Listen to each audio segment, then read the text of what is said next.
क्या आप जानते हैं कि पेरेंटिंग में एक चीज़ है जो आपको हमेशा ध्यान रखनी है? वो चीज़ है कि आपको कब और कैसे क्या बोलना है। जैसे कि अगर आपको लगता है कि मेरा बच्चा बहुत इंटेलिजेंट है लेकिन पढ़ाई ही नहीं करता, जब वो टीनेजर में पहुँचता है तो वो बिल्कुल भी उसके मार्क्स अच्छे नहीं आ रहे हैं। उसमें बहुत पोटेंशियल है लेकिन उसका मन ही नहीं लगता पढ़ाई में। जब भी मैं उसका रिपोर्ट कार्ड देखती हूँ, तो मुझे हमेशा लगता है कि थोड़ी-सी और मेहनत कर लेता ना, तो कमाल हो जाता। अगर आप भी ऐसी मदर हैं या ऐसे पेरेंट्स हैं तो ये वीडियो आपके लिए है। हर बच्चा जो पढ़ाई नहीं करता वो आलसी नहीं होता, ये आपको जानना बहुत ज़रूरी है। कई बार उसके ना पढ़ाई करने पर हमारा बिहेवियर, हमारे कहे हुए शब्द ही छुपे होते हैं। जैसे कि उसे या तो बोर हो जाता है वो पढ़कर या फिर आप उसे फ़ियर ऑफ फेलियर होता है क्योंकि उसे लगता है कि मैं कभी आपने एक एक्सपेक्टेशन सेट की है कि मेरा बच्चा कभी फेल नहीं हो जाता होगा, तो उसे वो फ़ियर लगा रहता है या फिर लैक ऑफ मोटिवेशन है, चाहे वो इनर इनर मोटिवेशन है या आपकी साइड से मोटिवेशन है या बार-बार आप उसका कंपैरिज़न करते रहते हैं कि मेरा बच्चा तो बहुत इंटेलिजेंट है, थोड़ा और पढ़ लेगा तो और अच्छा बन जाएगा। आप कंपैरिज़न या कोई भी ऐसी आप जो भी शब्द यूज़ करते हैं अपने बच्चे के, वो कहीं न कहीं एक डिफरेंट मैसेज आपके बच्चे को देते हैं। कुछ बच्चे इतने समझदार होते हैं, इतने इंटेलिजेंट होते हैं कि वो थोड़ा बहुत भी पढ़ाई कर लें तो वो अच्छे मार्क्स ले आते हैं। तो आप कभी-कभी ऐसा लगता है उन्हें तो उनका एक कंसिस्टेंट रूटीन बन जाता है कि मैं तो ऐसे ही कर लूँगा। धीरे-धीरे वो उस चीज़ को एक आदत बना लेते हैं और उन्हें लगता है कि पढ़ाई तो ऐसे ही हो जाती है। लेकिन कहीं न कहीं उन्होंने हो सकता है कि फंडामेंटल मिस किए हों, जो कि हमें भी लगता है।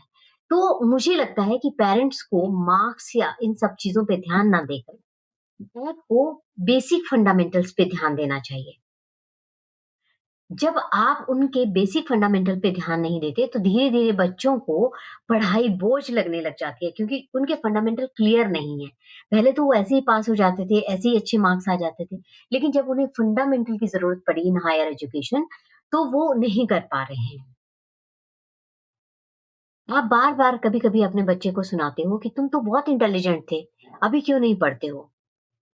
इसके बजाय अगर आप बोलो कि you are doing so much effort, it's okay, you will get good result next year, और उसके एफर्ट पे फोकस कीजिए, छोटे छोटे गोल बनाइए, उससे पूछिए कि पढ़ाई में कहाँ मुश्किल आ रही है, कहाँ वो अच्छे से परफॉर्म नहीं कर पा रहा है, उसके रिपोर्ट कार्ड्स देखिए, उस चीज पे फोकस करने की कोशिश करिए, अपना टाइम उसे देने की कोशिश करिए instead of blaming your child कि अभी पढ़ाई नहीं करता। You have to think about yourself that how much time, how much effort I am putting on my child and how much time I am spending with my child to understand कि where he is lacking and कहाँ मैं उसकी help कर सकता हूँ।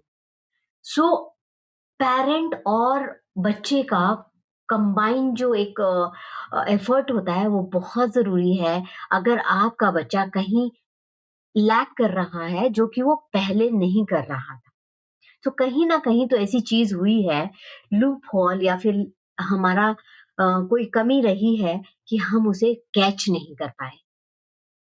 और it is very important कि ये सोचने के बजाय कि पेरेंट्स की ही हमेशा थोड़ा नहीं गलती होती है, बच्चे को भी तो समझना ज़रूरी है। I am telling you one thing, dear parents, the day you will understand that you are doing it for yourself also, so that your children will not be dependent on you in your old age, you will start putting effort on your child's development. Follow me for more such parenting guide and subscribe my YouTube channel for more such videos.